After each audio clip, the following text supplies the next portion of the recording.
नाज़रीन आप ये देख रहे हैं कि इस वक्त जो है ना ये लाहौर की जो मशहूर एक इलेक्ट्रिक कंपनी है पेल के नाम से इस पर आग लगी हुई है।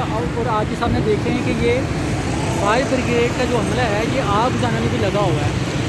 आज सुबह जो है ना यहाँ पे आग लगी थी, लेकिन अभी तक जो है इस आग पे काबू नहीं पाया गया। आप ये देख रहे हैं कि जो ना आग को बुझाने की पूरी कोशिश की जा रही है, लेकिन आग जो है वो बुझने में नहीं आ रही। ये बेसिकली एक ना इलेक्ट्रिक कंपनी है पेल की।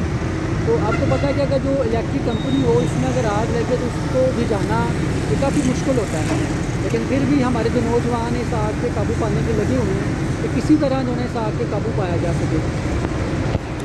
लाहौर की एक मशहूर जो इलेक्ट्रिक कंपनी है पेल, फिरोजपुर रोड पे वाक़या, इसके पल्ली तरफ जो ना वो पैकेजेस गत्ते की फैक्ट्री वो भी है, और अरफा की टावर के पास ये फैक्ट्री है लाहौर की एक मशहूर कंपनी, वहाँ पे ये आग लगी हुई है।